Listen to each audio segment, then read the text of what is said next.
Hello guys, അപ്പോൾ നമുക്ക് ഇന്നിവിടെ ചൂടൻ ചെമ്മീൻ കിട്ടിയിട്ടുണ്ട്. അപ്പോൾ നമുക്ക് ജസ്റ്റ് ഒന്ന് ഉപ്പിൽ പറ്റിച്ച് നോക്കാം. അതിനായിട്ട് ഞാൻ ജസ്റ്റ് ഒന്ന് ക്ലീൻ ചെയ്യുന്നുണ്ട്.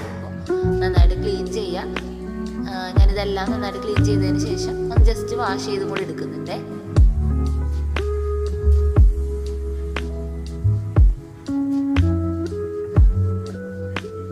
ഇതൊന്ന് വാഷ് ചെയ്തെടുത്തതിന് ശേഷം നമ്മളൊന്ന് ഉപ്പിൽ പറ്റിച്ചിട്ടാണ് ചെയ്യാൻ പോകുന്നത്. അതിന് വേണ്ടിയിട്ട് പച്ചമുളകും ഇഞ്ചിയാണ് എടുത്തേക്കുന്നത്. അത് ആവശ്യമനുസരിച്ച് എടുക്കുക. ചെമ്മീൻ എന്തോരം ഉണ്ടോ അതനുസരിച്ചിട്ട് എടുക്കുക. ജസ്റ്റ് ചെറുതായിട്ടൊന്ന് കട്ട് ചെയ്തിട്ട് അതിനകത്തോട്ട് ഇടാം.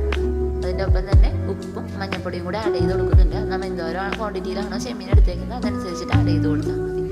തീ ഒന്ന് കത്തിച്ചതിന് ശേഷം ജസ്റ്റ് അതെല്ലാം കൂടി ഒന്ന് മിക്സ് ചെയ്യാം.